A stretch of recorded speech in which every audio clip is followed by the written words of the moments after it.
चलिए आज वही सिलेक्टेबल मार्कर का इस्तेमाल करके और हमको आइसोलेट करना है किसको, ट्रांसफॉर्मेंट को आइसोलेट करना है। ठीक है, क्या करना है, ट्रांसफॉर्मेंट को आइसोलेट करना है उसकी पॉपुलेशन में।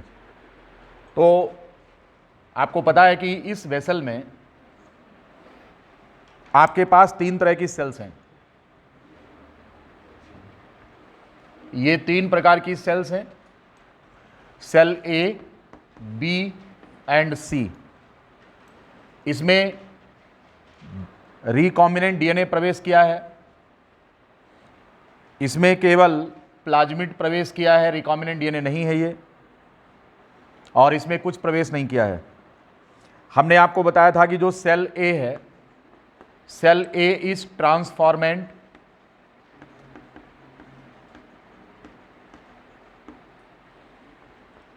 Cell B is non recombinant,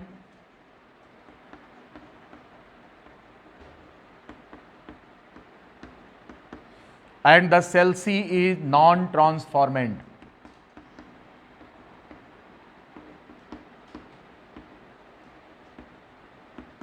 इस तरह से ये 3 प्रकार की सेल्स यहां पर हैं, ये होस्ट सेल्स हैं। इनमें से एक सेल के अंदर रिकॉम्बिनेंट डीएनए प्रवेश किया है, तो इसका कंप्लीट ट्रांसफॉर्मेशन हुआ है, इसलिए इसका नाम हमने रखा था ट्रांसफॉर्मेंट। जिसमें केवल क्लोनिंग वेक्टर गया है, एलियन डीएनए इसके पास नहीं है, उसे हम क्या मानेंगे, एलियन डीएनए का मतलब डिजायर्ड जीन इसके पास नहीं है, हम इसे नॉन रिकॉम्बिनेंट मानेंगे। और इसको नॉन ट्रांसफॉर्मेंट इसलिए मानेंगे कि इसके पास ना तो क्लोनिंग वेक्टर आया है और ना ही डिजायर्ड जीन आया है। ठीक, हमारे लिए अब टास्क सबसे बड़ा ये है कि इसमें से हम ट्रांसफॉर्मेंट को निकाल कर बाहर लाएं। हमने इसके लिए जो सिलेक्टेबल मार्कर इस्तेमाल किया है प्लाज्मिड में, वो 2 प्रकार के जीन्स हैं। इनमें से एक जीन ऐसा है जो कि रेजिस्टेंस पावर डेवलप कर रहा है, किसके खिलाफ, रेजिस्टेंस पावर डेवलप कर रहा है एम्पीसिलिन के खिलाफ, और दूसरा जीन ऐसा है जो कि रेजिस्टेंस पावर डेवलप कर रहा है टेट्रासाइक्लिन के खिलाफ। जो साइट टेट्रासाइक्लिन की है उसी साइट पर हमने डीएनए को इंसर्ट करके टेट्रासाइक्लिन के लिए जो जीन है उसको हमने इनएक्टिव कर दिया है। यानी कि जो क्लोनिंग वेक्टर था हमारा, उसमें जब हमने जीन को इंसर्ट किया है तो कौन इनएक्टिव हुआ था। जैसे ये हमारा मान लो कि प्लाज्मिड है, तो हमने इंसर्शन इस पॉइंट पर किया है, and this point is for tetracycline and this point is for ampicillin, but the gene has been inserted into this site. Gene कहाँ भेजा है हमने, जीन हमने इसमें प्रवेश कराया है, इस साइट में। तो हमारा जो टेट्रासाइक्लिन है ये सेंसिटिव फॉर्म में आ जाएगा, और एम्पीसिलिन जो होगा वो रेजिस्टेंस पैदा करेगा। ये सेंसिटिविटी देगा और ये क्या देगा, रेजिस्टेंस देगा। हमने कल आपको ये भी इन तीनों सेल के बारे में बताया था कि जो ट्रांसफॉर्मेंट सेल है it is sensitive to tetracycline but it is resistant to ampicillin. कौन, ट्रांसफॉर्मेंट। क्यों, क्योंकि प्लाज्मिड में कौन सा जीन इनएक्टिव हुआ है, टेट्रासाइक्लिन। तो रेजिस्टेंस पावर किस एंटीबायोटिक के खिलाफ गायब हो जाएगी, टेट्रासाइक्लिन। तो ये बैक्टीरिया किससे मरेगा, टेट्रासाइक्लिन से मर जाएगा, परंतु जिंदा किससे रहेगा, एम्पीसिलिन यूज करने पर। दूसरा हमने आपको सेल बताया था नॉन रिकॉम्बिनेंट, इसके पास क्लोनिंग वेक्टर है, तो इसके दोनों जीन एक्टिव है, टेट्रासाइक्लिन वाला भी एक्टिव है और एम्पीसिलिन का भी एक्टिव है। दोनों में से कोई भी एंटीबायोटिक यूज करेंगे तो ये जिंदा रहेगा, मरेगा नहीं, क्योंकि इसके पास रेजिस्टेंस पावर दोनों प्रकार के जीन के खिलाफ है। तीसरा जो हमने आपको बताया है ये सेंसिटिव है दोनों प्रकार के एंटीबायोटिक के लिए, इसलिए क्योंकि इसमें क्लोनिंग वेक्टर आया ही नहीं, और अगर क्लोनिंग वेक्टर नहीं आया है तो ऐसी कंडीशन में ये जो हमारी सेल है ये दोनों प्रकार के एंटीबायोटिक के लिए कैसी हो जाएगी, सेंसिटिव हो जाएगी। यहाँ तक। अब हम जो एक्सपेरिमेंट यहाँ करने जा रहे हैं वो कौन सा है, वो रेप्लिका प्लेटिंग एक्सपेरिमेंट है। कौन सा एक्सपेरिमेंट है, रेप्लिका प्लेटिंग एक्सपेरिमेंट है, जिस एक्सपेरिमेंट का यूज करके हम यहाँ से ट्रांसफॉर्मेंट को सबसे अलग करेंगे।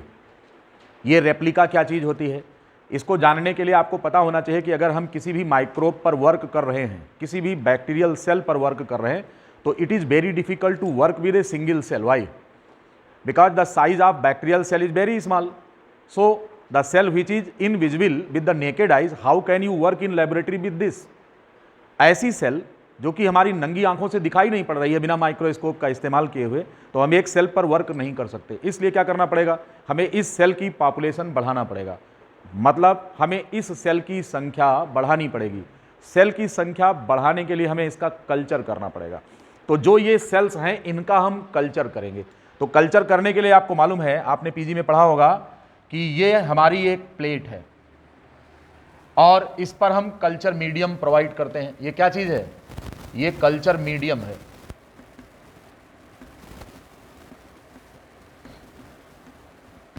कल्चर मीडियम पर खाने पीने की सभी चीजें दे करके इन सभी होस्ट सेल को ले आते हैं इस प्लेट पर। ये कौन है? ये कल्चर प्लेट है, कल्चर मीडियम है। इस पर इन तीनों सेल को उठाकर डालते हैं। अब ये जो सेल्स हैं, ये आपकी सेल ए है, ये आपकी सेल बी है और ये आपकी सेल सी है। ए, बी एंड सी। और ए, बी और सी की पहचान हमने नोट कर दिया यहां पर। ए कौन है? ट्रांसफॉर्मेंट। बी कौन है? Non recombinant. और सी कौन है? Non trans. इन तीनों प्रकार की सेल्स को यहां पर हम ले आए। हम इस प्लेट को अब यहां पर क्या करेंगे कि इस पर हम अप्लाई करेंगे। क्या अप्लाई करेंगे? एक जहर अप्लाई करेंगे, चाहे टेट्रासाइक्लिन ले लें और चाहे एम्पिसिलिन ले लें। अब क्वेश्चन ये है कि यहां पर कौन सा एंटीबायोटिक सबसे पहले लिया जाएगा इसको मारने के लिए। दो चीजें समझ लो, एक यहां पर मास्टर प्लेट है और इसी की जैसी एक दूसरी प्लेट बनाएंगे, वो कौन होगी? वो इसकी रेप्लिका होगी। नहीं समझे आप? एक पर एक्सपेरिमेंट करेंगे और दूसरे को कंट्रोल के रूप में रखेंगे अपने पास और दोनों का मिलान करेंगे और उसके बाद हम आइडेंटिफिकेशन कर लेंगे। इसी के जैसी एक प्लेट और बनाकर रखेंगे, उसे उसकी क्या कहेंगे? रेप्लिका प्लेट कहेंगे। और इसे क्या कहेंगे? मास्टर प्लेट कहेंगे। ठीक है, तो काम किस पर करेंगे? रेप्लिका प्लेट पर। सुरक्षित किसको रखेंगे? मास्टर प्लेट को सुरक्षित रखेंगे और रेप्लिका प्लेट पर वर्क करेंगे। इसी थ्योरी को रेप्लिका प्लेटिंग थ्योरी कहा जाता है। It was devised by Lederberg. J Lederberg नाम के साइंटिस्ट थे जिन्होंने रेप्लिका प्लेटिंग एक्सपेरिमेंट किया था to observe the sensitivity in the bacteria, right.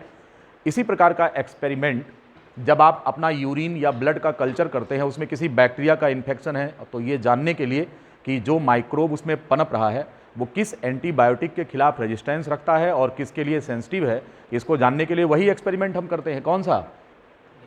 Replica plating experiment, right. तो आइए और यहां पर हम देखें। हम मान लेते हैं कि ये हमारी मास्टर प्लेट है। चलो, इसी की जैसी दूसरी प्लेट है तो रेप्लिका हो गई। अब इस पर हम वर्क कर रहे हैं। हमको क्या करना है? हमको सुरक्षित किसे रखना है? ट्रांसफॉर्मेंट को। मास्टर प्लेट तो वही है, अब उसी की एक रेप्लिका प्लेट है जिस पर वर्क करने चल रहे हैं। ऐसी ही दो प्लेटें हमारे पास हैं, एक प्लेट पर हम वर्क कर रहे हैं, दूसरे को सुरक्षित रखते हैं। अब जरा आप देखिए, ये 3 सेल्स हैं, इस पर हमें किसको बचाना है? ए को, बी को या सी को? ए को बचाना है। ए को सुरक्षित रखते हुए बी और सी को इस पॉपुलेशन से हटाना है। तो ये कैसे हो पाएगा? इसके लिए हमें इन सेल्स को मारना पड़ेगा। इन सेल्स को मारने के लिए हमारे पास जो हथियार है वो कौन है? 2 प्रकार के एंटीबायोटिक हैं। एक एंटीबायोटिक का नाम टेट्रासाइक्लिन है, दूसरे एंटीबायोटिक का नाम एम्पिसिलिन है। अब क्वेश्चन ये है कि इन दोनों में से हम किसका इस्तेमाल करेंगे। अगर हम यहाँ पर एम्पिसिलिन का इस्तेमाल करते हैं तो इस सेल के बारे में ज़रा सोचिए। यह सेल टेट्रासाइक्लिन के लिए कैसी है? सेंसिटिव है, लेकिन एम्पिसिलिन के लिए रेजिस्टेंट है। तो अगर हम एम्पिसिलिन का इस्तेमाल करते हैं तो ट्रांसफॉर्मेंट जिंदा रहेगा। नहीं समझे? हमें किसे बचाना है? ट्रांसफॉर्मेंट को बचाना है। तो अगर हम यहां पर टेट्रासाइक्लिन का इस्तेमाल कर लें तो कौन सी सेल पहले ही मर जाएगी? ए मर जाएगी। अगर हमने टेट्रासाइक्लिन का इस्तेमाल कर लिया तो कौन कौन सी सेल मरेगी? जरा ये देखिए, 2 सेल मरेगी यहां पर। ए मर जाएगी और सी तो दोनों में से कोई भी एंटीबायोटिक ले लो उससे मारी जाएगी। बात समझ में आ गया? तो अगर हम टेट्रासाइक्लिन लेते हैं तो ट्रांसफॉर्मेंट भी मर जाएगा और हमको इसे अलग करना है, सी को। पहले सी को अलग करेंगे। अब क्वेश्चन यह है कि हम सी को क्यों अलग करेंगे? हम तो इसे अलग करने के मूड में ही नहीं है, हम तो इसे रखना चाहते हैं, बाकी भगाना चाहते हैं दोनों को। तो सबसे पहले किसे भगाएंगे? सबसे पहले सी को भगाएंगे। ये कॉन्सेप्ट उसी आधार पर है कि सपोज करिए कि कोई टीचर है और क्लास में पढ़ा रहा है। जैसे मान लो मैं क्लास में पढ़ा रहा हूँ, मैंने कल आपको होमवर्क दिया था। तो कक्षा में 3 प्रकार के विद्यार्थी हैं। कौन कौन से हैं? 1 student who has completed his work properly. एक ऐसा स्टूडेंट है जिसने अपना काम पूरा कर लिया है। तो यहाँ पर पूरा काम करने वाली कौन सी सेल है? ए। लेकिन ध्यान रहे कि होमवर्क को पूरा करें ऐसे विद्यार्थियों की संख्या बहुत कम होगी। क्लास में जो बहुत अच्छे विद्यार्थी हैं, बहुत जीनियस होंगे, बहुत ही सिंसियर होंगे, उनकी संख्या 100 में से 1-2 होगी। तो किसे हटाना आसान है? अगर हम चाहें तो जिसने प्रॉपर वर्क किया है उसे हटा दे, लेकिन वो तो हमारे काम का है, उसे क्यों हटाएंगे? हम तो डिफॉल्टरों को भगाएंगे क्लास में से, हम उसे थोड़ा न रोकेंगे। तो ज़्यादा पॉपुलेशन किसकी होगी? ज़्यादा पॉपुलेशन ऐसे की होगी जिन्होंने होमवर्क बिल्कुल नहीं किया है। 100 में से 80 ऐसे बच्चे हैं जिन्होंने होमवर्क एकदम नहीं किया है, तो उनको भगा लेना बहुत आसान होगा।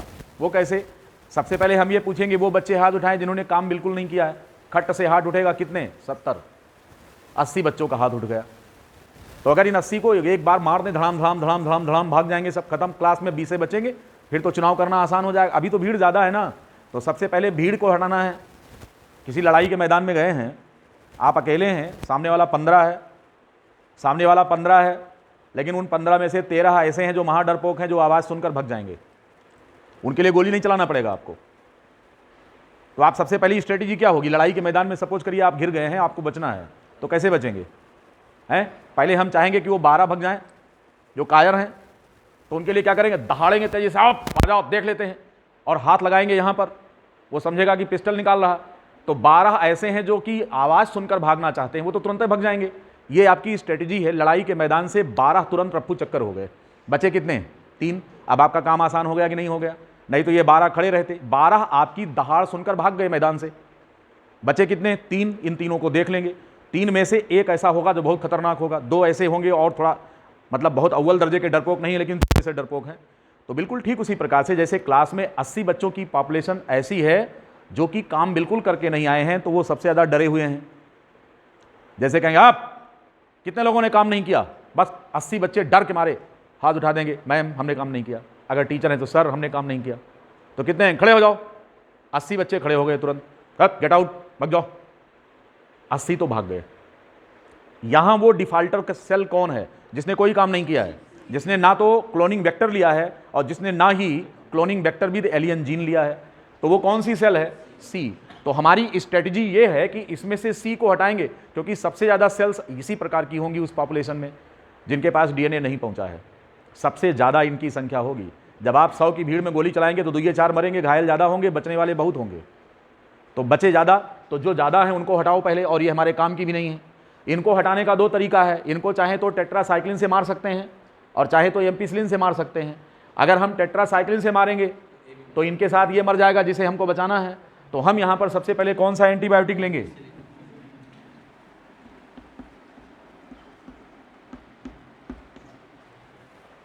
हम यहां पर एम्पिसिलिन ले लेंगे।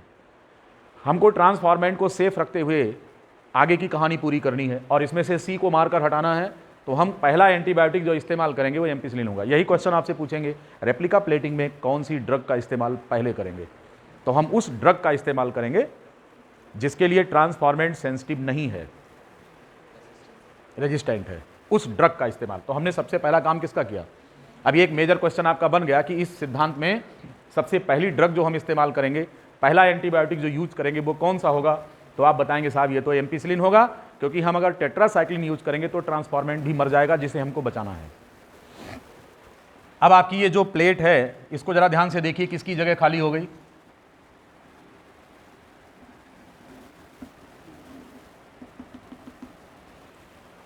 ए और बी बचे हैं। आपकी सेल ए बची है और बी बची है, परंतु सी क्या हो गई? खत्म हो गई। अब इसको माइक्रोस्कोप में ऑब्जर्व करेंगे तो जगह खाली मिलेगी किसकी? सी की। हम समझ जाएंगे कि सी क्या है। नहीं, मरी तो है। सी कैसी थी? ये नॉन ट्रांसफॉर्मेंट थी। सी कैसी थी?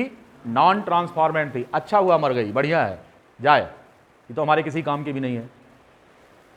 बहुत इतने ज़्यादा मोटे तौर पर हम नहीं समझा सकते आपको, बहुत ईजी वे में समझा रहे हैं, सभी को समझ में आ रहा होगा। क्यों भाई? ठीक है श्रवण कुमार जी, मज़ा आ रहा है? ठीक है।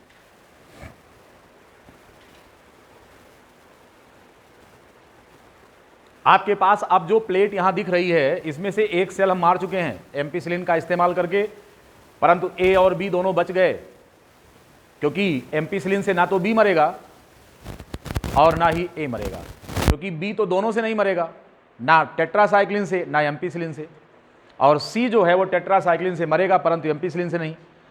तो ये ए वाला और सी दोनों से मरेगा, तो जो दोनों से मरा उसको मारने के लिए एम्पिसिलिन इस्तेमाल किया, हटा दिया। अब 2 सेल हमारे पास है। हमारे पास अभी भी समस्या बनी हुई है कि ए और बी इन दोनों में से एक्चुअल ट्रांसफॉर्मेंट सेल कौन है। हमें अब इसे पहचानना है, समझ गए। तो इसके जैसी एक प्लेट हम सुरक्षित रखे हुए हैं। ये कौन सी सेल है? ये रेप्लिका है। कैसी प्लेट है?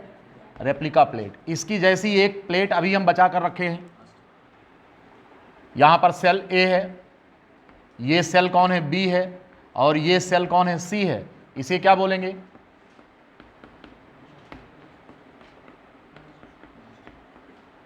मास्टर प्लेट है हमारी।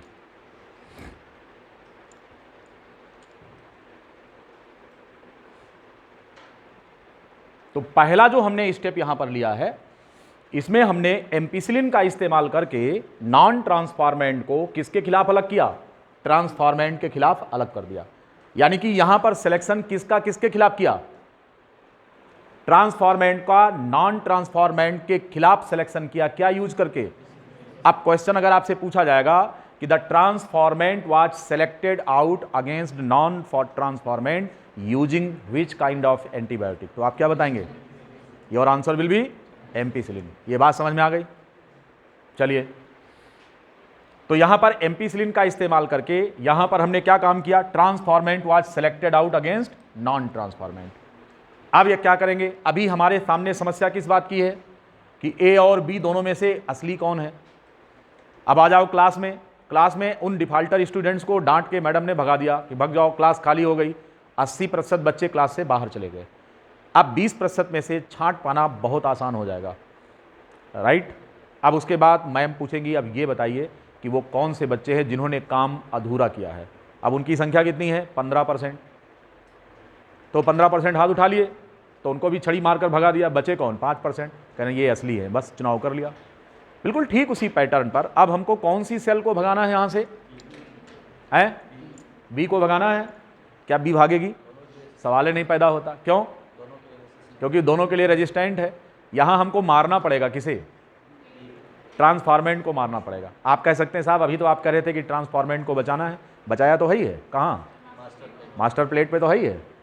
इसीलिए हमने इसका क्या किया है? एक मास्टर प्लेट है और दूसरी रेप्लिका। तो ये रेप्लिका है, दूसरी मास्टर प्लेट ओरिजिनल रखी हुई है। हम उससे मिलान करेंगे, पहचान करेंगे उसी से, और एक्सपेरिमेंट करेंगे इस पर। ये बात समझ में आ गई? अब इसके बाद बेटा इस पर क्या करेंगे? यहां पर हम इस्तेमाल करेंगे कौन सा? यहां पर अब हम इस्तेमाल करेंगे टेट्रासाइक्लिन इस्तेमाल करेंगे। जाहिर सी बात है कि मरना है किसको? ए को मरना है। जो प्लेट हमारी यहां पर अब प्राप्त होने जा रही है, उस प्लेट पर किसकी जगह खाली हो गई? एक जगह तो पहले से ही खाली थी, किसकी? सी की। अब किसकी खाली हो गई? ए की। बचा कौन? बी यहां पर बच रहा है। लेकिन हमें जरूरत बी की नहीं है, हमें किसकी जरूरत है? यह बात समझ में आ गई? पहले जो मरा था वो कौन था? ये तो हमने कंफर्म कर लिया था। प्लेट पर हम मार्क कर लेंगे, यहां पर मार्क क्या कर लेंगे कि ये कौन था? नॉन ट्रांसफॉर्मेंट था। ये प्लेट पर हमने मार्क कर लिया कि नॉन ट्रांसफॉर्मेंट था। फिर हमने जब इस पर टेट्रासाइक्लिन लगाया तो इन दोनों को मार्क नहीं किया था, हमें पता ही नहीं था इन दोनों में से कौन है। लेकिन अब जो जगह खाली हुई तो टेट्रासाइक्लिन किसको मार रहा है? हैं? ये जगह किसकी है? ए की है। बस इस प्लेट को माइक्रोस्कोप में इन दोनों प्लेट को बगल बगल रखेंगे। इन दोनों प्लेट को क्या करेंगे? बगल बगल रखेंगे। ये वाला प्लेस इसका था, हमें इसे नहीं उठाना है। ये वाला प्लेस, यहां पर एक सेल मौजूद है बीच में, वो बी है। कौन है वो? हमें इसको भी नहीं उठाना है। माइक्रोस्कोप में इस जगह को जब झांकेंगे, देखेंगे, तो आप देखेंगे ऐसे दोनों प्लेट को कंपेयर करेंगे माइक्रोस्कोप पर। दोनों प्लेटों को लगा लेंगे इसे ग्लास को, तो आप देखेंगे कि यह जो जगह खाली हुई है हमारे मास्टर प्लेट में कौन सी सेल बैठी है वहां पर? ए। बस समझ जाएंगे कि ट्रांसफॉर्मेंट जो यहां मर गई परंतु उस पर जिंदा है वो यही है। तो ये है ट्रांसफॉर्मेंट। इसको उठाकर अब हम कहां लेके आएंगे? सेपरेट प्लेट पर ले आएंगे। इसको कहां ले आएंगे? अब सेपरेट। ये कौन है? ए है। इसमें से अलग कर लेंगे। कहानी समझ में आई या नहीं है? पहचान कर लिया? कैसे? वो फिल्म देखा है इंडियन? सेलेक्टेबल मार्कर वहां पर भी यूज हुआ था। कैसे? उसको आर्मी की लाइन में सब खड़े थे और वो आ रहे थे इमाम साहब, और सनी देओल को उन्हें बचाना था। बहुत ही इंटेलिजेंट पुलिस ऑफिसर। इस फिल्म को मैं जितनी बार आती है उतनी बार देखता हूँ। दो पर्पज से, एक, उसने अपने फादर इन लॉ को देश के प्रति गद्दारी करने के लिए मार डाला था, इसलिए वो फिल्म मुझे वो सीन बहुत अच्छा लगता है। मैं भी ऐसे ही कर सकता हूँ, है ना? हाँ बिल्कुल, बहुत अच्छा था वो दृश्य, बहुत अच्छा था। कि देश से गद्दारी करने वाले को मार दीजिए, कोई भी रिलेशन में हो, क्या फर्क पड़ता है उससे, वो अपना माँ बाप ही क्यों ना हो, मार दीजिए उसको। क्यों प्यार करेंगे उससे जो देश से प्यार ना करे? भगत सिंह टाइप के लोग हैं हम लोग, बिल्कुल पसंद नहीं करेंगे, उसे मार देंगे। कोई भी हो, XYZ कौनो हो, कोई रिलेशन हो, आप कुछ भी सोच सकते हैं, तो सबको मार देंगे, कुछ नहीं। देश से ज़्यादा प्यारा कोई नहीं है, ठीक है, मार देंगे, पक्का है, जुनून है खोपड़ी में, तुरंत मार देंगे। तो वो दृश्य हमको इसलिए अच्छा लगता है। और दूसरा क्यों अच्छा लगता है? दूसरा उसमें वो इमाम साहब वाला मुझे बहुत अच्छा लगा, मौरकर वाला, कि पता लगा इमाम साहब हवाई जहाज से उतरे, लेकिन कहने लगे देखो इमाम साहब के का एक रोया भी टेढ़ा नहीं होगा, मैं हूं ना, तो आप आराम से चलेंगे, आपको कोई छू नहीं पाएगा। अब किसी को उन्होंने नहीं बताया था, अपने कुछ विश्वसनीय लोगों, अपनी आर्मी को वहां लगा रखा था, और उनको बोला था कि अबाउट टू टर्न बोलेंगे, इसका मतलब you have to sit down. और एक जो बाहरी उस सेना में शामिल हुआ था, तो उसको कोडेड इंफॉर्मेशन थी नहीं, अबाउट टू टर्न का मतलब वो समझ गया हमें पीछे घूमना है। तो उन्होंने कहा कि आर्मी अबाउट टू टर्न, तो आर्मी सिट डाउन हो गई, और एक आर्मी खड़ी रह गई जिसे पता ही नहीं था उसके बारे में, वो कोडेड इंफॉर्मेशन था ही नहीं उसके पास, तो सिलेक्ट आउट हो गया तुरंत। तो उसके मुड़ के इधर तो देखा सेना तो बैठी है, समझ गया फंस गए बाप। और जब तक वो पिस्टल निकालने की, तब तक तो सनी देओल लोड था पहले से ही, धड़ धड़ मार के उड़ा दिया। उसके बाद कहा क्या इंटेलिजेंस है, वाह, ऐसा होना चाहिए, इस प्रकार के जाबाज होने चाहिए। ऐसे लोग थोड़े होने चाहिए कि नेताओं से मिल करके और गड़बड़ कर दे। क्यों भाई, ऐसे नेताओं की जरूरत देश को नहीं है। नहीं, सवाल नहीं पैदा होता। रुपया पैसा कमा लेंगे जितना चाहेंगे, देश नहीं कमा पाएंगे। हिंदुस्तान एक है, रहेगा एक है। तो इनको मारने के लिए चाहे जितना बम मारना पड़े, ठीक है, चाहे जो रिलेशन में सामने पड़ेगा देख लेंगे। ये है एकदम खतरों के खिलाड़ी, समझ गए ना? इस प्रकार रहना है, फ्री स्टाइल में साले, जब तक जिंदा है शान से, देश के लिए मरेंगे। अगर हमारे जैसे लोग भाषण दे सेना पर तो क्या हो जाएगा? पाकिस्तान एक था हो जाएगा, एक था पाकिस्तान। तो ये समझ गए ना कहानी? टारगेटेड किलिंग हो रही है सेल की। सबसे पहले सी को मारा महा डिफाल्टर, उसके बाद किसको मारा? ए को मार दिया, क्योंकि ए को पहचान करने के लिए एक ए को मारना ही पड़ेगा। हमने इसको मार के दोनों प्लेट को मिलान किया, कहा जगह जो खाली है वो ए की है, बस निडल से इनको उठाकर इनाकुलेट कर लेंगे दूसरी प्लेट पर, और इनको खूब खिलाए पिलाएंगे। अब आपको मालूम है कि बैक्टीरियल सेल जितने रेप्लिकेट करेगी, इनकी संख्या बढ़ती जाएगी। उसके बाद क्या हो जाएगा? यहां पर रेप्लिकेशन हुआ, ये सेल यहां पर खूब ग्रो करेगी।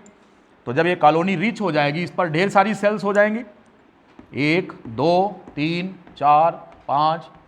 इसी को एनरिचमेंट कल्चर कहते हैं। हम इसी के लिए खास आइटम की व्यवस्था करेंगे इस सेल को ग्रो कराने के लिए, कि जो कि इस सेल को पसंद है, इसको सुटेबल पीएच मेंटेन करेंगे, suitable temperature, suitable food material देंगे, और इसकी कॉलोनी रेप्लिकेट करेगी। अब आपको मालूम है कि इनके अंदर जो प्लाज्मिड है उसके पास कौन मौजूद है? डिजायर्ड जीन है कि नहीं? चले थे एक से, बन गया मल्टीपल कॉपी। बना कि नहीं बना? क्यों भैया बन गया? देखिए ये बन गया डिजायर्ड जीन। कितनी सेल से चले थे? एक से। कितने मिल गए हमको? तो क्लोनिंग हुई कि नहीं हुई? आइडेंटिकल सेल मिली कि नहीं मिली? ये है प्रोसेस ऑफ जीन क्लोनिंग। आप समझ गए होंगे। How to select out these, ये भी आप समझ गए होंगे।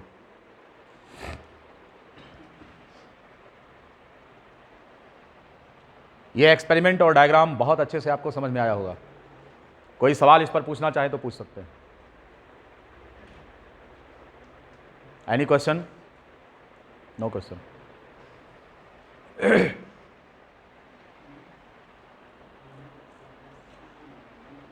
एक एक्सपेरिमेंट आपकी एनसीईआरटी में और एक्सप्लेन किया गया है, वो है इंसर्शनल इनएक्टिवेशन।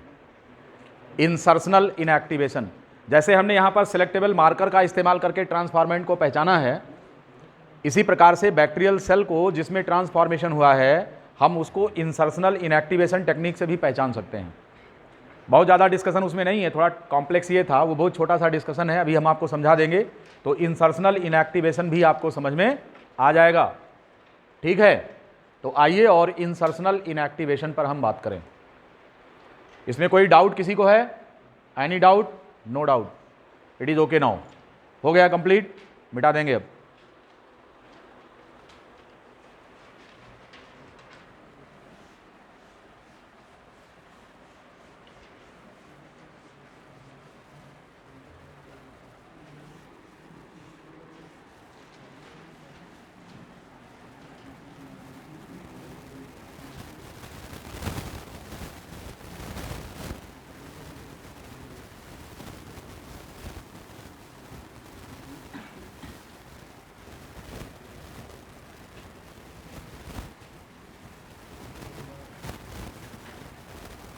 चलिए और बात करते हैं अब नेक्स्ट, इंसर्शनल इनएक्टिवेशन। इस टेक्निक को आप समझिए।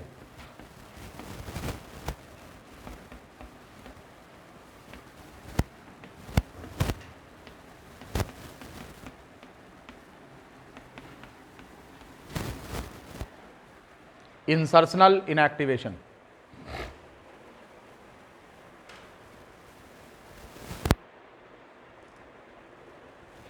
जैसे अभी आपने देखा था, लिख लो पहले,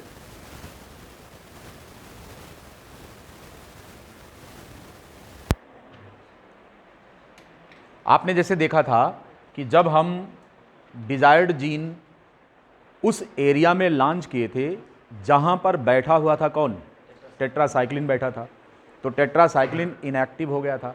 क्यों इनएक्टिव हुआ था? Because of insertion of alien gene.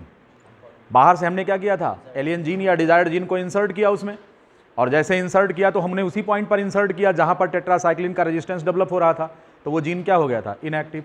तो ये बिल्कुल ये सिद्धांत उसी पर आधारित है कि अगर किसी भी जीन को हम जो है बाहरी जीन को अगर लाकर किसी जीन पर एक्टिव इंसर्ट करते हैं, तो जिस पॉइंट पर हमने इंसर्ट किया है वहां बैठा हुआ जीन अपनी प्रतिभा खो देगा, अपनी पहचान खो देगा, अर्थात वो इनएक्टिव हो जाएगा। And this inactivation has been done by the insertion of foreign DNA. हमने बाहरी जीन को इसमें लॉन्च करके उसकी एक्टिविटी को खत्म कर दिया है। इस टेक्निक को इंसर्शनल इनएक्टिवेशन कहते हैं। Now come and see about the bacteria E coli और उसके लैक ओपेरान पर चर्चा करते हैं। किस पर बात करेंगे? You know that in bacterial cell, ये जो बैक्टीरियल सेल है इसमें एक जीन है इसका जिसको हम लैक ओपेरान कहते हैं। आप इसके पहले वाले सेगमेंट में इसे अध्ययन कर चुके हैं। आई, प्रमोटर, ऑपरेटर और इसके बाद lac Z, lac Y and lac A था, ये पढ़ा है आपने। अब अगर हम इसमें बाहरी जीन लाके लॉन्च नहीं करते तो हमारा ये जीन एक्टिव है, कौन, लैक जेड, क्या बनाएगा, बीटा गैलेक्टो ये साइडेज बनाएगा। क्या बनाएगा? Beta galactosidase enzyme. अब क्या होगा कि हम इस मीडियम में जब लैक्टोज इंसर्ट करेंगे, इस लैक्टोज को ये एंजाइम किस में कन्वर्ट करेगा, मोनोसैकेराइड प्लस गैलेक्टोज में। यहां पर इस तरह से ये इसको तोड़ दिया। अब ये जो होता है ये बेंडिक्ट सॉल्यूशन से रिएक्ट करके एक पर्पल कलर देता है, ब्लू कलर, बात समझ गए कि स्पेसिफिक कलर देता है। अब उस सॉल्यूशन को हम क्रोमोजेन कहेंगे यहां पर। तो अगर इस कॉलोनी में हम वो कलर लेते हैं और ये जीन एक्टिव है और लैक्टोज के मिलाने पर इसने इसको ग्लूकोज में कन्वर्ट किया और ग्लूकोज ने उस सॉल्यूशन पर, बेंडिक्ट सॉल्यूशन पर एक्शन करके इसको किस में कन्वर्ट कर दिया, ब्लू कलर में। तो बैक्टीरियल कॉलोनी माइक्रोस्कोप में देखने पर कैसी दिखेगी, ब्लू कलर अपीयर करेगी। अर्थात ऐसी कॉलोनी बैक्टीरिया की ब्लू कलर की होगी जिसमें कि हमने फॉरेन जीन प्रवेश नहीं कराया है। क्या समझे आप? इस तरीके से कलरलेस कॉलोनी से कलर्ड कॉलोनी को सेपरेट कर देंगे। जो कलरलेस कॉलोनी होगी, व्हाइट कॉलोनी होगी, वो ऐसी कोशिकाओं की होगी जिनमें कि हमारा डिजायर्ड जीन मौजूद है। देखिए इसी की बगल दूसरी सेल हम आपको दिखा रहे हैं, इसी के बगल दूसरी सेल है। इस सेल में क्या है, इस सेल में हमने क्या किया है कि ये जो इसका लैक ओपेरान है, I, promoter, operator, lac Z, lac Y, lac A, अब हमने इस एरिया में यहां पर हमने क्या डाल दिया, क्या है ये हैं, ये डिजायर्ड जीन है, हमने इसमें लॉन्च किया इस पॉइंट पर। तो ये जीन जो होगा क्या बीटा गैलेक्टोसाइडेज एंजाइम पैदा करेगा? नहीं करेगा। तो यहां पर कोई एंजाइम नहीं बनेगा, नो एंजाइम। क्यों? बिकॉज ऐसा क्यों हुआ, द जीन इज इनएक्टिव। क्यों ऐसा है? Due to insertion of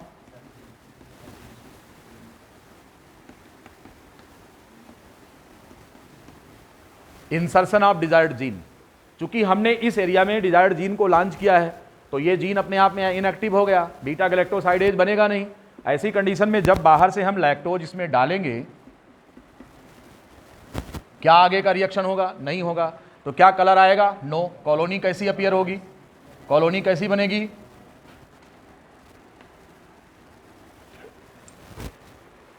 bacteria की दो कॉलोनी है, एक ऐसी है जिसमें जीन इंसर्ट किया है, ये वाली तो वाइट कलर की होगी, और जिसमें जीन नहीं गया उसकी कॉलोनी कैसी होगी? ब्लू कलर की। हमें कौन सी कॉलोनी आइसोलेट करना है? इस प्रकार से हम यहां पर ट्रांसफॉर्मेंट को सिलेक्ट आउट कर रहे हैं by the process which is known as insertional inactivation. बहुत ही आसान टेक्निक है, समझ में आ गया होगा। तो क्या करेंगे? This colony has the transformant cells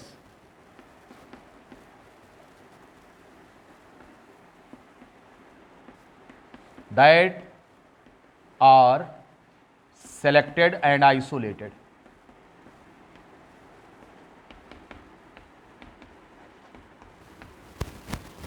ऐसी सेल्स को सिलेक्ट आउट करके हम आइसोलेट कर लेते हैं।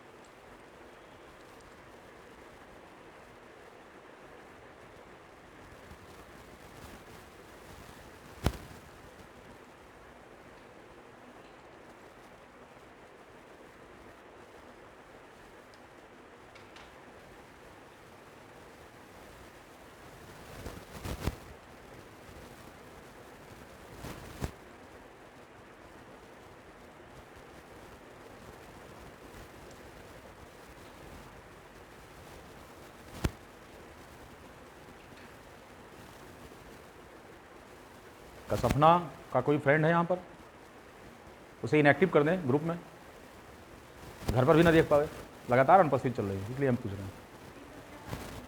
कोई फंक्शन है? एक आज पौमी नहीं आई।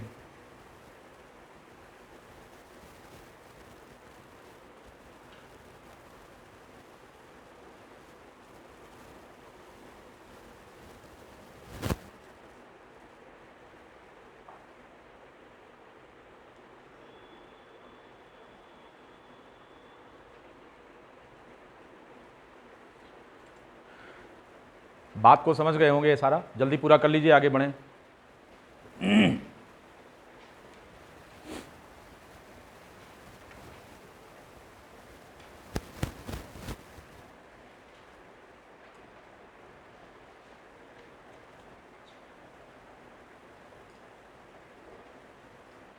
हो गया होगा, देर लगा रहे हैं आप लोग, चलिए फोटो ले लेना चाहिए, नहीं तो वीडियो तो रहेगा ही।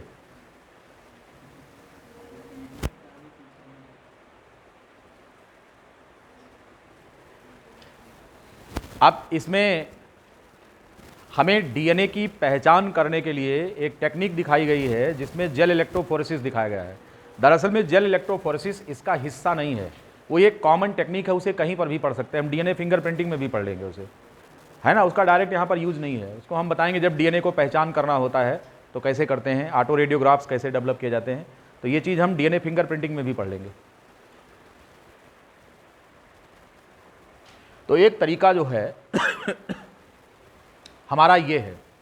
अब दूसरा तरीका कौन है जीन की मल्टीपल कॉपी प्राप्त करने का? हम उसे बोलते हैं पॉलीमरेज चेन रिएक्शन। आइए और जानते हैं कि पॉलीमरेज चेन रिएक्शन क्या है। पीसीआर,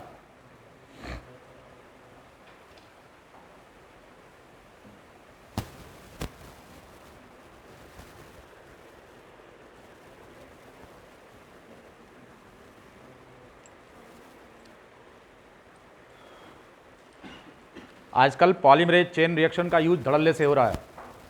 आरटीपीसीआर सुना है? किसमें यूज होता है? कोरोना की कंफर्मेशन टेस्टिंग के लिए होता है। आरटीपीसीआर क्या कहते हैं उसको? Reverse transcriptase polymerase chain reaction. Reverse transcriptase क्यों करते हैं? आरएनए से डीएनए बनता है, because the corona virus has its genome as RNA. तो फर्स्ट ऑफ ऑल आरएनए से हमें क्या बनाना है? डीएनए। तो एक डीएनए को पहचान तो पाएंगे नहीं, बहुत थोड़ा सा होगा, रत्ती भर होगा, निक्की भर होगा। क्या होगा? अयोध्या वाले क्या कहते हैं? जरा तो है निक्की भर। निक्की भर समझते हैं कि नहीं? कितने लोग जानते हैं? ये सब अयोध्या वाले निक्की भर जानते हैं। अगर डीएनए भैया निक्की भर है तो क्या पहचाना कैसे जाई? तो हमें क्या करना है? उस डीएनए की पॉपुलेशन को बढ़ा देना है साहब। तो पहले रिवर्स ट्रांसक्रिप्शन करेंगे, आरएनए से डीएनए बना लेंगे, फिर डीएनए से मल्टीपल कॉपी बनाएंगे using the technique that is known as PCR. फिर नाम क्या पड़ा? आरटी-पीसीआर। क्या बात है, reverse transcriptase polymerase chain reaction. बात समझ में आई? तो आइए पहले पीसीआर समझ लें, आरटी-पीसीआर बाद में समझेंगे ये क्या होता है। आरटी-पीसीआर सबसे रिलायबल टेक्निक है कोरोना टेस्टिंग की, या ऐसे सभी वायरसेज की जो कि आरएनए वायरस होते हैं उनके टेस्टिंग की। मिटा रहे हैं सारा पीसीआर, पॉलीमरेज चेन रिएक्शन।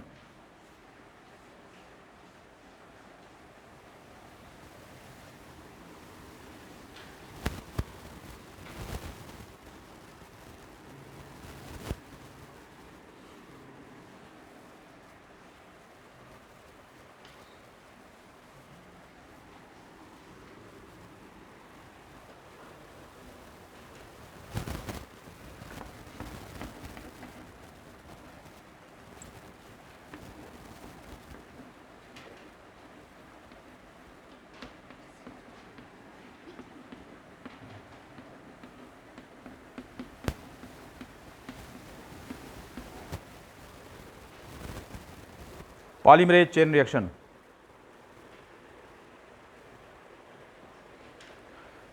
समझिए इसको।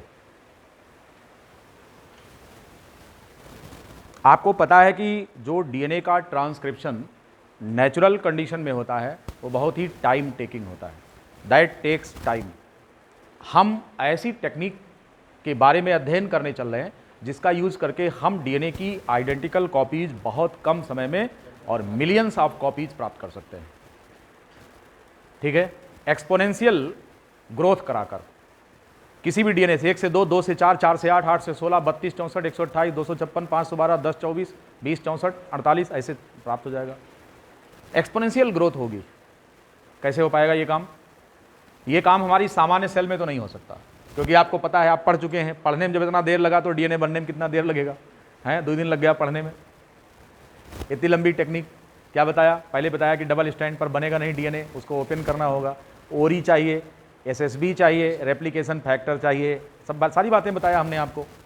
फिर सबस्ट्रेट चाहिए, एटीपी चाहिए, किस प्रकार 3 स्टेप में होता है, इनिशिएशन, इलॉन्गेशन। अरे मारो, इतना लंबा प्रोसेस है एक सेल के अंदर, इतना लंबा नेचुरल कंडीशन में। तो this takes time, but we are in search of million copies of desired gene within no time.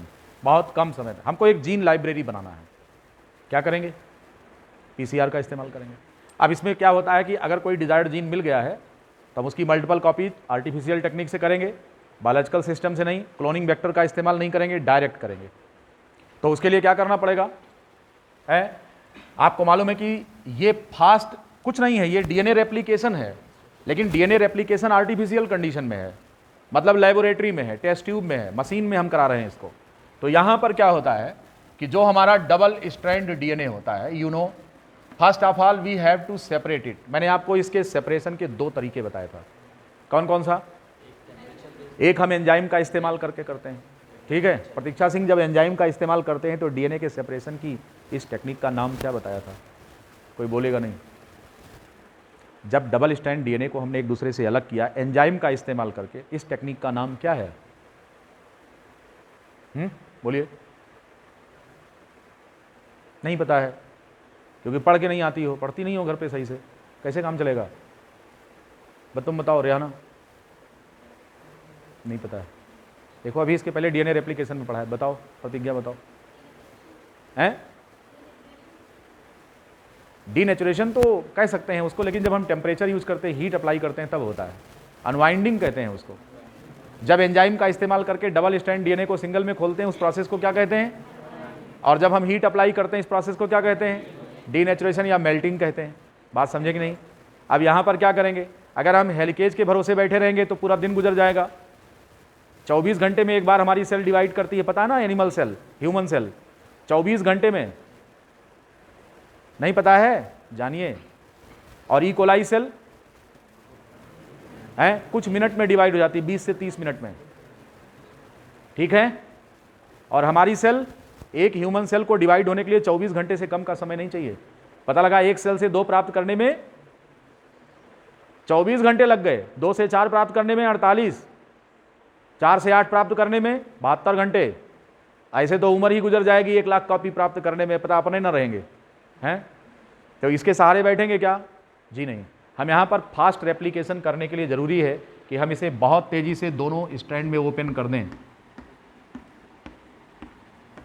क्या करना पड़ेगा? हीट अप्लाई करेंगे, कितना? एबव 90 डिग्री सेंटीग्रेड, ठीक है। ये काम लिविंग बॉडी में हो पाएगा क्या है? आपको सेकना पड़ेगा फिर आग पर, है कि नहीं? मुर्गी ना जाने अंडे का क्या होगा, है कि नहीं? लाइफ मिलेगी या तवे पर फ्राई होगा। तो यहाँ तवे पर फ्राई ही करना है इसको, तो लिविंग सेल में तो हो ना पाएगा। और डीएनए सेल से निकाल कर बाहर गर्म करो, चाहे जितना करो, साला सल्फ्यूरिक एसिड जैसे है, जैसे नाइट्रिक एसिड है, जैसे कार्बोनिक एसिड है, ऐसे हमारा न्यूक्लिक एसिड है। What happens? Nothing happens. ये अधिकतम क्या होगा? इसके दोनों स्टैंड खुल जाएंगे एक दूसरे से, बस और कुछ नहीं होगा। तो हमने यहाँ पर टेम्परेचर का इस्तेमाल किया, इन दोनों को अलग कर दिया। अलग करने के बाद फिर क्या होता है? अब हमको ज़रूरत है एक एंजाइम की। वो एंजाइम कौन है? इसका नाम है DNA polymerase. But this DNA polymerase is not as usual it is found in natural cells. ये वो वाला नहीं है। क्यों? क्योंकि 90 डिग्री टेम्परेचर पर कौन सा एंजाइम काम करेगा भैया? है पता लगता है कि 38 डिग्री टेम्परेचर के ऊपर हमारे सारे एंजाइम हमको सुस्त करा देते हैं। बुखार आता है तो सुस्ती का कारण क्या है बताओ? आपके शरीर के अंदर काम करने वाले एंजाइम रिलैक्स मोड में आ जाते हैं, डीनेचर होने लगते हैं। बुखार बहुत तेज हो तो क्या हो जाएगा? बहुत तेज हो तो पैरासीटामॉल डॉक्टर तुरंत देते हैं। क्यों? क्योंकि सारे एंजाइम क्या हो जाएंगे? डीनेचर। फिर क्या होगा? राम नाम सत्य है हो जाएगा। तो ऐसी कंडीशन में क्या करना? इतने टेम्परेचर पर सर्वाइव कर सकते हैं। 50 डिग्री पर आप रह पाएंगे क्या? सवाल नहीं पैदा होता। आपका एंजाइम साइलेंट होने लगेगा।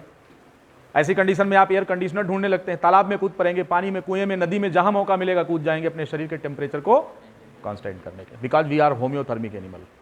बहुत सर्दी होगी तो कई रजाई ओढ़ लेंगे, नहीं तो आग जला लेंगे, अलाव जला लेंगे, ब्लोवर चला लेंगे। You have to keep the body temperature constant. बहुत नीचे भी नहीं, बहुत ऊपर भी नहीं। तो हमारे शरीर के अंदर तो ये एक्सपेरिमेंट हो ना पाएगा कि एक बार बर्फ की सिल्ली पर रखेंगे, बाद में गर्म चाय पिलाएंगे, है कि नहीं? कल शाम को हम टहलने निकले थे इवनिंग वॉक पर, तो एक पुलिस वाले मिल गए यहीं पर। तो हमने उनसे पूछ ही लिया कि आज हम 3rd डिग्री पढ़ा के आ रहे थे बच्चों को, तुम बताओ क्या होता है। वो रिटायर्ड इंस्पेक्टर हैं पुलिस के।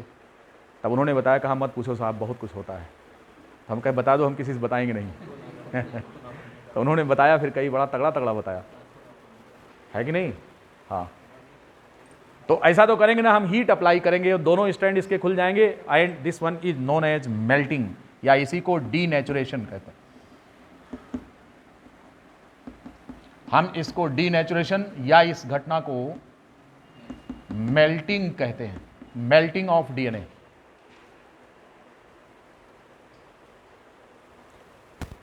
आप अपनी एनसीईआरटी में अगर देखें तो पॉलीमरेज चेन रिएक्शन के 3 स्टेप समझाए गए हैं। पहला कौन सा है? डीनेचुरेशन, यही है ना पहला स्टेप, डीनेचुरेशन। दूसरा कौन है? इसके बाद इसमें 2 स्टेप अभी और है, एक एक्सटेंशन है और दूसरा कौन है? एनीलिंग है। एनीलिंग का मतलब समझते हैं? एनीलिंग का मतलब होता है जोड़ना किसी भी चीज को, एडिंग, समझ गए? और तीसरा क्या होता है?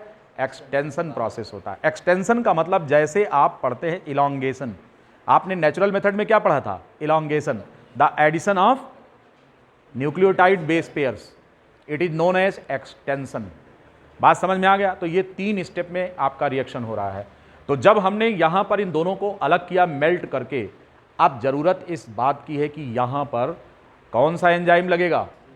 सामान्य डीएनए पॉलीमरेज तो नहीं लगेगा, क्योंकि ये मेल्ट कर जाएगा, ये डीनेचर कर जाएगा। हम यहां पर ऐसे एंजाइम का इस्तेमाल करते हैं जिसे क्या कहा जाता है? जिसको हम टैग पॉलीमरेज कहते हैं। तो ये जो पॉलीमरेज है ये कौन है? TAQ पॉलीमरेज है। TAQ एक बैक्टीरिया होता है जो कि हाई टेम्परेचर पर सर्वाइव कर सकता है।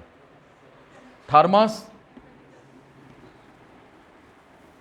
एक्वेटिकस, ये गर्म पानी की जलधारा होती है, उसमें भी सर्वाइव कर सकता है 100 डिग्री सेंटीग्रेड पर। वैज्ञानिकों ने सोचा वाह, ये जीवाणु तो जिंदा है 100 डिग्री पर, इसका मतलब इसके डीएनए का जो रेप्लिकेशन करा रहा है वो एंजाइम भी काम कर रहा है इस टेम्परेचर पर। तो इसकी बॉडी से वो एंजाइम आइसोलेट कर लिया वैज्ञानिकों ने, और थर्मस का पहला लेटर ले लिया टी और AQ यहाँ से ले लिया और नाम रख दिया पॉलीमरेज। ये बिल्कुल सेम एक नेचुरल एंजाइम है जो ऐसे बैक्टीरिया के शरीर से आइसोलेट किया गया है that was surviving above 100 degree centigrade in hot spring. गर्म पानी की जलधारा में सर्वाइव कर रहा था। उसको इन्होंने आइडेंटिफाई किया कि साहब गजब का जो है बैक्टीरिया है जो कि 100 डिग्री सेंटीग्रेड के ऊपर भी सर्वाइव कर रहा है। तो ऐसी कंडीशन में हम इसमें से देख लेते हैं कि वो कौन सा ऐसा डीएनए पॉलीमरेज है जो इसके अंदर डीएनए का रेप्लिकेशन कराया जा रहा है। तो उसको निकाला, नाम क्या पड़ा, थर्मस एक्वाटिकस। ठीक है, तो मेल्टिंग, एनीलिंग और extension.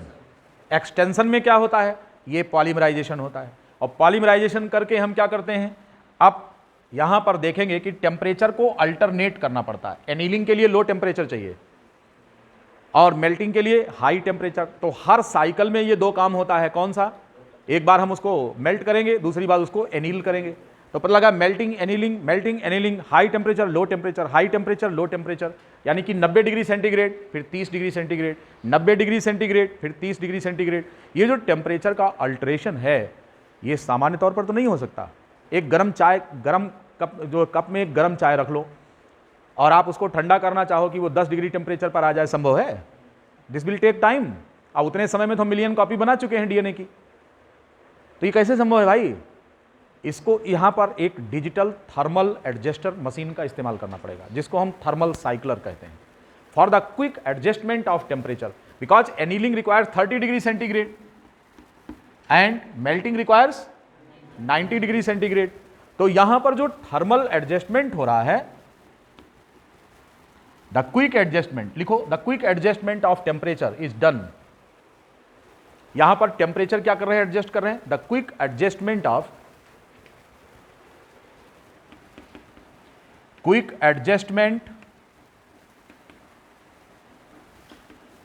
the temperature is done using digital thermal cycler। ये मशीन होती है थर्मल साइक्लर। यहां पर टेम्परेचर को क्विकली एडजस्ट करने के लिए एक विशेष प्रकार की मशीन का इस्तेमाल हो रहा है, and that machine is known as thermal cycler. हम इसका इस्तेमाल यहां पर करते हैं। और डीएनए पॉलीमरेज कौन सा लेते हैं, टैग पॉलीमरेज। कहां से निकाला, जो कॉमन क्वेश्चन बनने हैं वो सब मैं आपको बता रहा हूं। थर्मस एक्वाटिकस से निकाला। क्या है विशेषता इसकी, ये ऐसे बैक्टीरिया को के शरीर में पाया गया जो 100 डिग्री पर सर्वाइव करता है। वहां पर भी ये फंक्शनल था, हाई टेम्परेचर फंक्शनिंग एंजाइम था। तो इसको हम यहां पर ले आए कि भाई हम तो 90 डिग्री में डीएनए को सेपरेट कर दे रहे हैं और वो 100 डिग्री तक जिंदा है, तो उस पॉलीमरेज का इस्तेमाल करके हम यहां पर रेप्लिकेशन करा लेंगे। ठीक, टेम्परेचर के एडजस्टमेंट के लिए थर्मल साइक्लर मशीन डिजिटल होता है, सब कुछ वो मशीन होती है, आपको कुछ करना नहीं है। ठीक है, पूरा पीसीआर एक सेटअप होता है, मशीन होती है। ठीक, और यहां पर किस रेट से ये रेप्लिकेट करेगा, 2 की पावर n से। नंबर ऑफ डीएनए कॉपीज कैसे निकालेंगे, number of DNA copies calculated using the equation 2 की power n, where n is the number of cycle.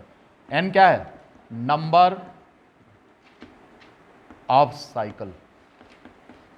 एक साइकिल में 2 डीएनए बनेगा, 2 साइकिल में 4, 4 साइकिल, और 4 साइकिल में 2 की पावर 4, 16, 2 दूनी 4 दूनी 8 दूनी 16, 5 अगर साइकिल करते हैं तो 32 कॉपी बनेगी।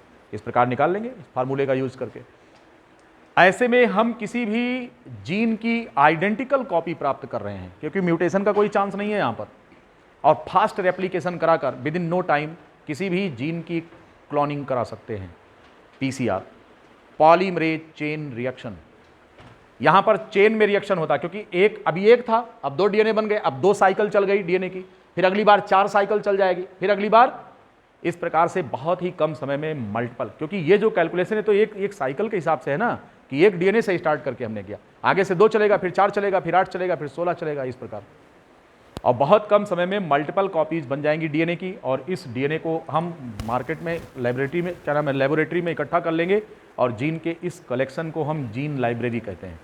वो चाहे हमने शॉटगन टेक्निक से उसका क्लोनिंग किया हो या पीसीआर से बढ़ाया हो, इस जीन की पॉपुलेशन को हम क्या नाम देंगे, जीन लाइब्रेरी कहेंगे। तो it is collected in laboratory and the collection is known as gene library. इतनी बात समझ गए सभी लोग? दोनों टेक्निक हमने आपको समझा दिया है कि जीन की क्लोनिंग दोनों विधि से कैसे करते हैं। अब जो ये जीन है इसको हमें क्या करना है, अब इसको पहुंचाना है उस ऑर्गेनिज्म के शरीर में जिसका हम कैरेक्टर चेंज करना चाहते हैं, जिसे हम आपको अपने अगले लेक्चर में बताएंगे कि हम उस ऑर्गेनिज्म को कैसे मॉडिफाई करें जो हमारा लक्ष्य है। बैक्टीरियल सेल का इस्तेमाल तो होस्ट के रूप में किया, क्यों करने के लिए, उसका रेप्लिकेशन कराने के लिए, लेकिन एक्चुअल में किस ऑर्गेनिज्म को मॉडिफाई करना है। जैसे किसी प्लांट में नाइट्रोजिनेज एंजाइम है या नहीं है, तो उस प्लांट में नाइट्रोजिनेज का जीन इंसर्ट करना पड़ेगा। तो जिस प्लांट के जर्म में हम नाइट्रोजिनेज पैदा करने वाला जीन लगाएंगे वो क्या कहलाएगा, वो ट्रांसजेनिक ऑर्गेनिज्म हो जाएगा, वो जेनेटिकली मॉडिफाइड ऑर्गेनिज्म। तो जेनेटिक मॉडिफिकेशन हम कब करेंगे, कल करेंगे, कल जेनेटिक मॉडिफिकेशन कल करेंगे, कल इनका प्रोडक्ट तैयार करेंगे और ये चैप्टर कल क्लोज हो जाएगा। अभी हमको 2 लेक्चर चाहिए, एक इसमें प्रिंसिपल प्रोसेस में एक और चाहिए। बायोटेक्नोलॉजी का 5th लेक्चर गया है आज सुबह, ये 6वां लेक्चर जा रहा, कल 7वां लेक्चर जाएगा, फिर तब खत्म। और एक लेक्चर में एप्लीकेशन पढ़ा देंगे इसका। 2 लेक्चर चाहिए, फिर ये फाइनल हो जाएगा, राइट? ठीक है।